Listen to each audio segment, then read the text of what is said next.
ఇదిగో అమ్మి ఇక్కడే 4 రోజులు బట్టి నన్ను కనిపెట్టుకునే ఉంటుంది సింహాద్రి. మాట్లాడమేవా? నేను అడుగుతాను చెప్తావా?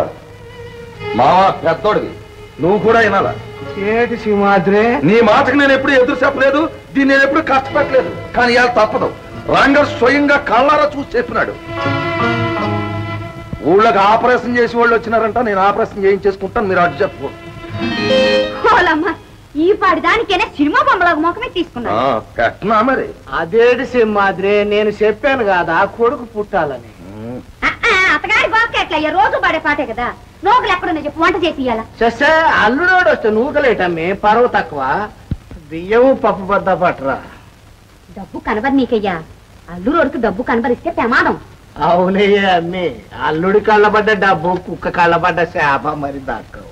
ఇదిగో చూసినావా, కూతుర్ని 4 రోజులు మట్టి ఇక్కడే ఉంటే నాకు గెంచి నీళ్ళే పోసినాడు. అల్లుడు వచ్చేసరికి వన్నము పప్పు బద్ద. ఇదిగా రేపు నీకు వస్తారు 5గురు అల్లుళ్ళు, నువ్వు కూడా వాళ్ళ కింద ఇలాగే చెయ్యాలి. మరి ఓ చేస్తానులే, సస్తానైతే నువ్వు ఏడాదికో ఆడకూతుని కనేసి నా మీద ఆడేస్తా ఉండు, అల్లుళ్ళ కింద నేను సేవలు చేస్తా ఉంటాను. అదేటి చేస్తుంది సింహాద్రి, దేవుడిచ్చిన కాయ.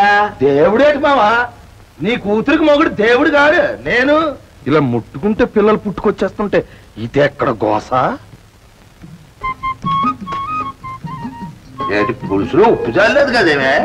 గోలమ్మ సోకు ఇంటికాని ఎండు మిరపకాయని అందుకు తినేసి వాడికల్లా అత్తోరింటి రేగానే రుసులు కావాల్సి వచ్చినాయి. రుసులు మాట్లాడక తినేవా పరువు తీసిగలను. పుట్టింటికి రాగానే మట్టగసలో తుల్లిపోతున్నదండి. ఉండు, ఇంటికి రావేటి? ఉప్పు నిండుకున్నది మామ, ఇప్పుడు సర్దుకు తిని. అది అలాగొచ్చి దారిలోకి. మీరిద్దరూ రావడం నాకు పేన వచ్చినట్టు అయింది నాయన. అమ్మి కూరలే, ఆడపిల్లవైనా అక్కడికొచ్చావే అమ్మి. అక్కడికి వచ్చేది ఎప్పుడైనా ఆడపిల్లలేమా, మొగనా కొడుకులు తమ్మిడి కొరగారినే చెప్తే నువ్వు వినిపించుకో. ఆపరేషన్ చేయించేసుకుంటానే. చూడయ్యా ఇతగాడు ఆపరేషన్ నా పేనం తీసేస్తున్నాడు.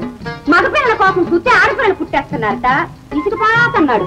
తప్పు సింహాద్రి, అలా ఇసుక్కోకూడదు. ఆడపిల్లలు లచ్చిందేవు. అదే కదా మా నేను అంటున్నాను, ఆడపిల్లలు నచ్చిందేవులే. మరి మా ఇంట్లో 5గురు నచ్చిందేవులు వేసినారు కదా, మళ్ళీ దరిద్ర కొట్టి కొడుకెందుకు? మంచోడివే, కులం నిలబెట్టడానికి కొడుకు పుట్టాలి కదా.